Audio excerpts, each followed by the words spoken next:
Alright, hello everyone, it is Nigel here once again, and this is going to be a long-awaited crime analysis video, one that I've been meaning to do for a while now, and I'm just now getting around to doing it. This was supposed to be for the month of July, but if you haven't figured it out already, I am very, very late, and I absolutely do apologize. Now, this is not going to replace your crime analysis for August. You will still be getting it, and hopefully I can do it on time within the month of August. And this technically was supposed to come out yesterday, but it is coming out later on today because it is well past midnight. In fact, it's almost 2 in the morning, I should say, as I'm recording this. It's like 1:44 right now, so I am very late, but it will be up sometime in the morning, probably around like 8 or 9, I'm not sure yet, but it will be up for you guys. But at long last, we look at this crime analysis. It's a very interesting one. Now, like a lot of these, and this is kind of why I do these, I didn't really know a whole lot about what happened with Bernie Madoff. All I knew was like some whispers about what happened. I remember they brought it up briefly in a school, I believe in middle and high school. They talked about it briefly, but I didn't really know the full story behind it until now. And even some of it is still very complex and out there, and it's something they touched on very briefly. They just talked about in school, that is, pretty much what a Ponzi scheme was and everything, and why it was important to know what a Ponzi scheme is. And from there, that's about the gist of the information that we got. But now that I'm looking at the crime and everything now, there's a lot more to it, and it's a very interesting turn of events how this happened. So, of course, as always, viewer's discretion is advised. You may hear some things within this crime analysis video as I talk about what happened that may be uncomfortable to you. So, just know you have been warned. But without further ado, let's get into it. So, first things first, we have to ask is, who exactly is Bernie Madoff? So, he was born Bernard Lawrence Madoff on April 29th of 1938 in Queens, New York. He's the son of Sylvia and Ralph Madoff, and Ralph was both a plumber and a stockbroker, which seems kind of oxymoronic, to be honest, but what can you do? And he was the second of 3 children. Madoff ended up graduating from Far Rockaway High School in 1956, and he attended the University of Alabama for 1 year before transferring to and graduating from Hofstra University in 1960 with a Bachelor of Arts in Political Science. And he briefly attended Brooklyn Law School before leaving to found Bernard L. Madoff Investment Securities, LLC. Madoff founded Madoff Investment Securities as a penny stockbroker with $5,000, which he earned from being a lifeguard and an irrigation sprinkler installer, and a $50,000 loan from his father-in-law account in Saul Alpern, who also referred a circle of friends and their families. So the company, who initially made markets, quoted bid and ask prices using the National Quotation Bureau's pink sheets,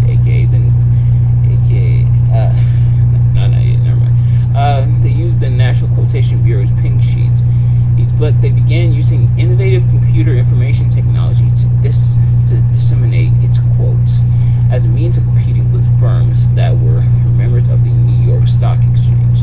So after a trial test run with this technology, the technology used by the firm became the National Association of Securities Dealers Automated Quotation Stock Market, or the NASDAQ. Interesting little footnote. So Madoff is kind of a pioneer in that regard. His company is kind of a pioneer in that regard. But unfortunately, because of the crime, a lot of that will be overshadowed and pretty much undone. But at after 41 years as a sole proprietorship, the Madoff firm became a limited liability company in 2001 with Madoff as the sole shareholder. So the firm functions as a third market trading provider, meaning that they bypass exchange specialist firms by directly executing orders over the counter from retail brokers. And at one point, Madoff Securities was the largest market maker at the NASDAQ and became the sixth largest market maker in S&P 500 stocks. And the firm also had an investment management and advisory division, which was not publicized and ended up being the focus of the coming fraud investigation, which we'll get into in a little while. So Madoff practiced payment for order flow, in which a dealer pays a broker for the right to execute a customer's order, which has been called a legal kickback because you're essentially sending it off to another company and everything. And however, when he was questioned about the ethics of this practice, Madoff argued that the payments did not alter the price that the customer had received, and he viewed the payments as a normal business practice. And he has a quote to try to justify this. If your girlfriend goes to buy stockings at a supermarket, the racks that display those stockings are usually paid for by the company that had manufactured the stockings. Order flow was an issue that attracted a lot of attention but was grossly overrated. So that's his way of trying to justify exactly what he was doing there with that practice. But he was active in the National Associations of Security Dealers, serving as its chairman on its board of directors and as a member of its board of governors. So from 1991 until 2008, Madoff and his wife Ruth contributed about $240,000 to federal candidates, parties, and committees, including $25,000 a year from 2005 through 2008 to the Democratic Senate Senatorial Campaign Committee.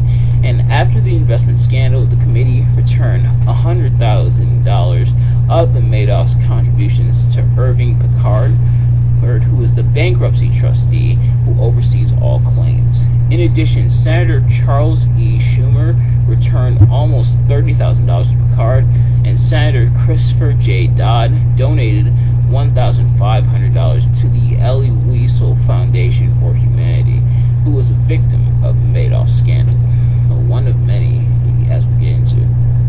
And members of the Madoff family served as leaders of the Security Industry and Financial Markets Association, or the SIFMA, which is the primary securities industry organization.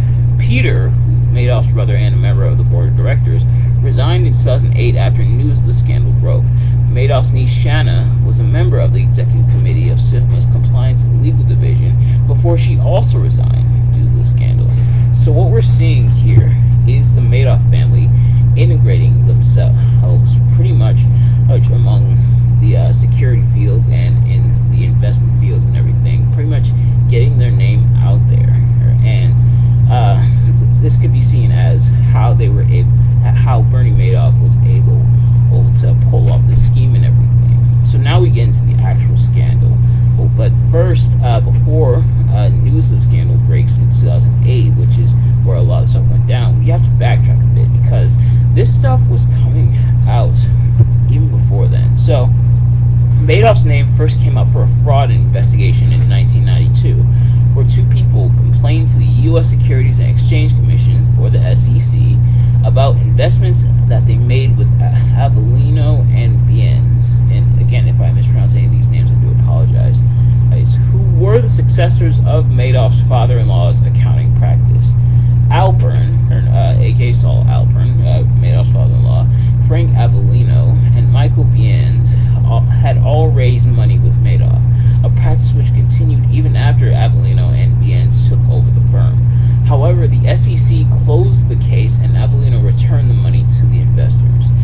And in 2004, Genevieve Walker Lightfoot, who was a lawyer within the SEC's Office of Compliance, Inspections, and Examinations, or the OCIE, informed her supervisor branch chief, Mark Donoghue, that within her review of Madoff, she found several inconsistencies and therefore recommended further questioning. However, she was told by both Donoghue and his boss, Eric Swanson, to stop working on the Madoff investigation, send them her results that she accumulated so far, and instead investigate the mutual fund industry. Now, this is where things get interesting. Swanson, who was the assistant director of the SEC's OCIE, met Shana Madoff in 2003 as they investigated her uncle Bernie. The investigation was concluded in 2005, and in 2006, Swanson left the SEC and they became engaged to Shana, with them marrying in 2007. However, a spokesman for Swanson said that he did not participate in any inquiry of Bernard Madoff Securities or its affiliates while involved in a relationship with Shana.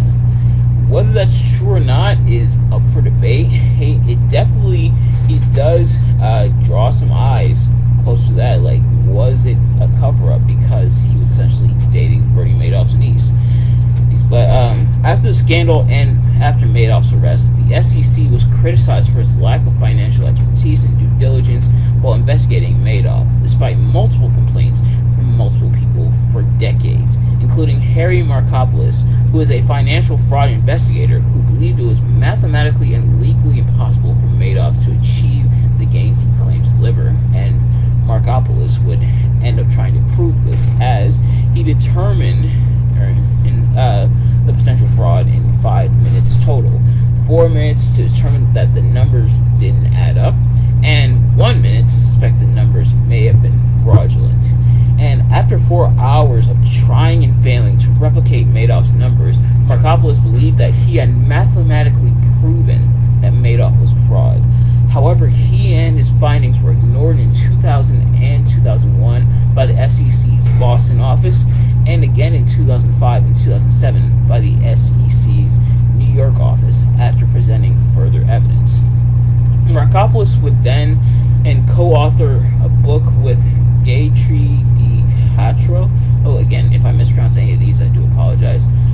Who is the leader of his legal team, and it was titled "No One Would Listen," detailing the frustrations experienced by him and his legal team as they tried to present the evidence of the fraud.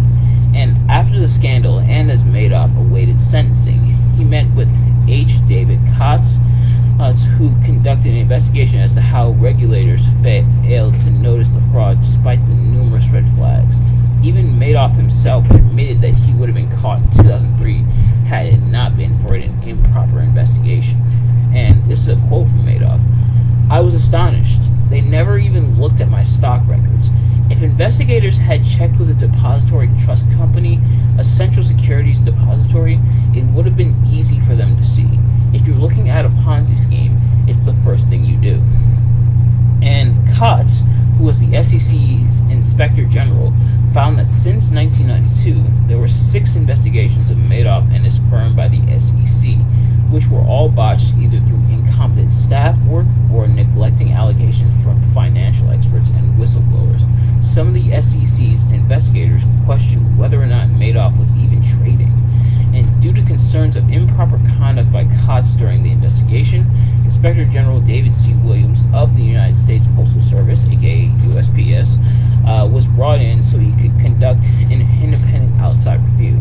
The Williams report questioned Katz's work on the investigation, as Katz was allegedly very good friends with Markopoulos. However, investigators were not able to determine for sure when Markopoulos and Katz became friends. If they were indeed friends during the investigation, and it would have caused a violation of the ethics rule. So what we're seeing here, and it's interesting, is that there's a lot of blind eyes turned to what's going on, and there's some people who kind of suspect what's going on, but it seems like a lot of people either just being incompetent, not really investigating the way they should to see if they can bring this stuff to light, or it could be seen as a cover-up, because a lot of this stuff does look kind of deliberate, kind of like can't be exposed and everything. So were there other people in on it, perhaps within the SEC? Who's to say? But let's move on. So even though Madoff's wealth management business became a multi-billion-dollar operation, none of the major derivative firms traded with him, believing that his numbers weren't real. In In addition, none of the major Wall Street firms invested in Madoff, with several high-ranking executives within the firm suspecting that Madoff's operations and claims were not legitimate. Excuse me. The Central Bank of Ireland also failed to notice Madoff's fraud as he began using Irish funds and had to supply a large amount of information, which, if noticed, would have allowed Irish regulators to uncover the fraud much earlier than when it was uncovered in 2008. See, there's those kind of blind eyes again. And it's interesting how so many people failed to notice this, but then there were some people who did notice it, who picked up on it. It's pretty interesting, actually. And the FBI reported that during the first week of December 2008, Madoff confided in one of his firm's senior employees, which was believed to be one of his sons, that he was struggling to meet $7 billion in redemptions. Madoff admitted that for years he simply deposited investors' money into his business account at JP Morgan Chase and withdrew money from that account when they requested redemptions. And Madoff said that he scraped enough together to meet a redemption payment on November 19th of that year. However, by the week after Thanksgiving, it became apparent that there was not enough money to meet the remaining requests, with both the Chase account dropping from $5.5 billion to $234 million, and with the banks no longer lending him money. Madoff confessed his Ponzi scheme to his family and to others within his firm, with Madoff's sons, Mark and Andrew, reporting their father to authorities. And according to an SEC indictment, office workers Annette Hongiorno and Joan Krupi created false trading reports based on the returns ordered by Madoff for each customer. Prosecutors allege that Hongiorno used a computer program that was designed to backdate trades and manipulate account statements. I need the ability, and this is a quote from Hongiorno, who actually knocked over my mic. Apparently, this was written by Hongiorno to a manager, and it says, "I need the ability to give any settlement data I want." So, Madoff told his investors to keep quiet about their relationship with him, as he was aware of the finite limits that come from a legitimate split strike conversion, which is what Madoff alleged is what his business was, is to try to cover up the scheme and everything. So he admitted that in essence, his scheme, how his scheme worked was to deposit client money into a bank account rather than investing in it, which is how for the most part the Ponzi scheme works. And the quote here, we have another quote here from Madoff saying, "I use the money in the Chase Manhattan bank account that belonged to them or other clients to pay the requested funds." And Madoff alleged that his scheme began in the 1990s, although prosecutors believe it was underway much earlier, as far back as the 1980s. And let's see here. Yep. So David Sheenan, who was the chief counsel to Trusted Picard, stated on September 29, 2009, that about $36 billion was invested into the scam, with $18 billion being returned to investors, and the other $18 billion missing.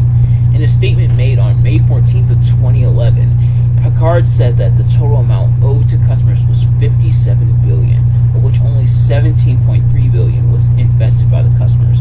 And although $7.6 billion was recovered, only $2.6 billion was available to repay to customers.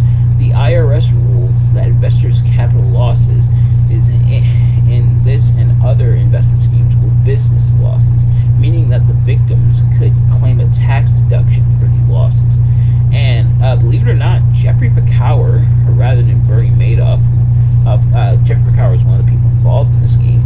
He ended up being the biggest beneficiary of the Ponzi scheme, with his estate settling the claims against it for $7.2 billion.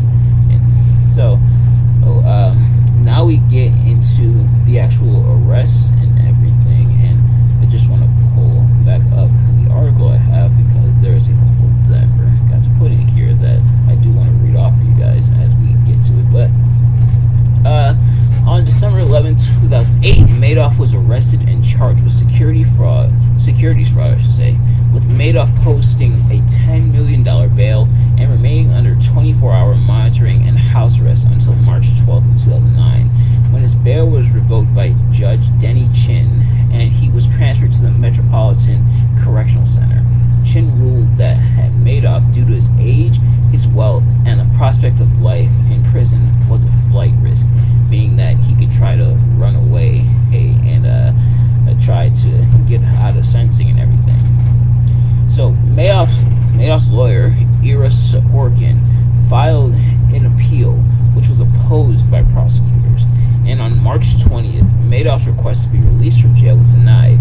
And on June 22nd, Sorkin hand-delivered a customary pre-sentencing letter to the judge requesting a sentencing of 12 years, as Madoff's life expectancy was believed to be 13 years. And judging by the math, he did, in fact, pass after 12 years.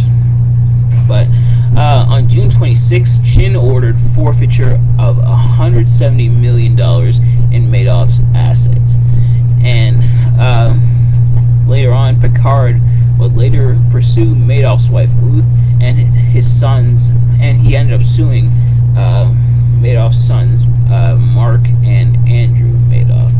And let's see here. And in February 2009, Madoff reached an agreement with the SEC where he received a lifetime ban from the securities industry.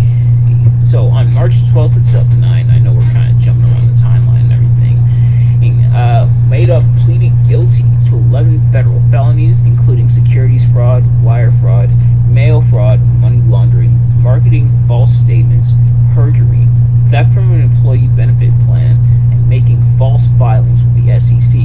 It was believed that Madoff did this to avoid naming any associates and co-conspirators in the scheme.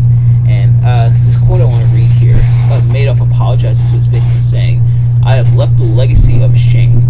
As some of my victims have pointed out, to my family and my grandchildren. This was something I will live in for the rest of my life. I'm sorry. I know that doesn't help you." So, that's him pretty much admitting to it. And what's interesting is he admitted to pretty much everything, even though the judge still believes there was some stuff that Bernie wasn't telling them, and which is likely true.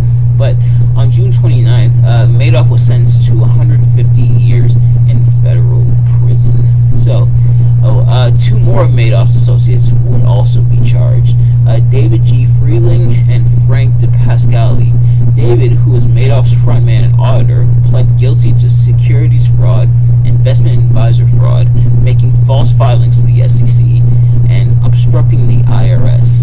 He was sentenced in May of 2015 to 1 year of house arrest and 1 year of supervised release. And Frank, who was Madoff's right-hand man and financial chief, pled guilty to 10 federal charges in 2009 and faced a sentence of 125 years, but he died of lung cancer in May of 2015 before sentencing. So now we kind of get into the aftermath, and I kind of talked about it a little bit with his sons being sued and his wife and Madoff's wife Ruth being pursued, but unfortunately these turns of events have an even sadder ending. So both Madoff's brother Peter and Madoff's son Andrew remain the targets of a tax fraud investigation, likely because of their father's actions. Andrew's father's actions, Peter, his brother's actions. And unfortunately, on December 11th, 2011, Mark Madoff's son, who was Bernie Madoff's son, was found dead by suicide. And Madoff's other son, Andrew, unfortunately passed away while undergoing cancer treatment on September 3rd of 2014. And Madoff himself passed away on April 14th of 2021. And his sister Sandra and her husband Marvin were found dead on February 14th of this year, 2022, which police ruled a murder-suicide right on Valentine's Day. But so yeah, that is about it, and that is where it ends. A very tragic ending for this tale and everything. And what's interesting about this case is reading through the case is something I kind of mentioned earlier, how many blind eyes were turned, and how it seemed like there were some people who already knew about it or at least suspected it, but there were some who turned a blind eye pretty much to what was going on whether on purpose or on accident is up to you, but it seems to lean more towards on purpose. Like a lot of the stuff, such as being told to investigate other stuff, and this person and who tells you to investigate other stuff, it turned out is dating this guy's niece and everything. A lot of the stuff seems very fishy, and I try to be objective as possible when I do these, but I also gotta say, a lot of these do sound pretty fishy. It seems like a lot of the evidence was right there as to what was going on pretty much the whole time, and Madoff never denied it. In fact, Madoff himself said he should have been caught a long time ago. So the fact that he wasn't, that's pretty interesting, and I think that is pretty disappointing. And I do think the claims that they messed up with the investigation, and that he should have investigated more and should have caught him, I think it holds some weight. I think he should have been caught. Looking at the numbers and everything, should have been caught. And the fact that Markopoulos had the calculations and everything, and came to the result that these numbers can't be right, these numbers have got to be fraudulent, and had the evidence to back it up, but was turned away. It seemed like it might have been an attempt to cover it up, perhaps it was known by the SEC, and they decided not to do anything about it until it went public, and that's when they decided to put their foot down and ban Bernie Madoff when he was arrested in 2008. And then all of a sudden everybody knew. Now you can't ignore it anymore, because now everybody knows, and now it's like out there what's going on. And I think from that whole investigation, which didn't lead to anything, with Madoff kind of getting off the hook back then, and I think definitely came back to haunt them, and it's definitely a bad look for them. And it's definitely a bad look when even the person who is being accused of these crimes, and who did in fact commit these crimes, straight up says, I should have been caught a long time ago. The fact that I wasn't caught by what Bernie Madoff himself called bumbling investigators, the fact that I wasn't caught by them is disappointing. If you would have compared these things, if you would have looked at this, and this, I should have been caught a long time ago. And the fact that he wasn't is pretty disappointing. But that's why I also say it seems kind of deliberate, the way things unfolded, and the way things happened. A lot of it does seem kind of deliberate, almost like they did indeed know. Or it could be a case of they knew, but they didn't really know how to confirm it. They kind of suspected it was him, but they had no real way to prove it. But if that's the case, then, and you should really investigate him even closer. If you suspect and you don't know for sure, then investigate until you find out for sure.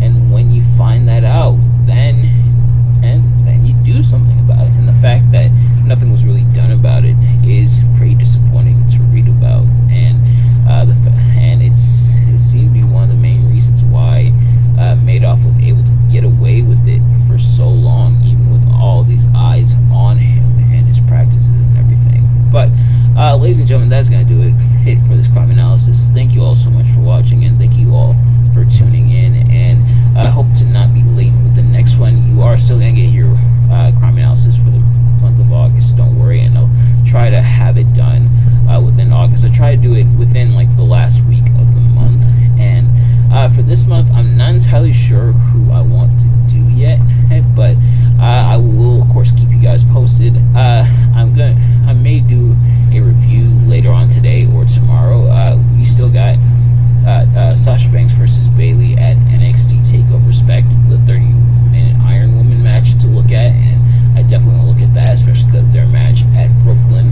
NXT TakeOver Brooklyn, was so incredibly good. But I want to look at that between later on today and tomorrow, and I may do a movie review at some point, although I'm not sure which movie I wanted to look at. And of course, System Shock Radio and Tales from the Labyrinth are going to be live this week. Saturday night at 11 will be Tales from the Labyrinth, and then Sunday at 1 will be System Shock Radio, unless otherwise stated. So with that being said, thank you all so much for watching.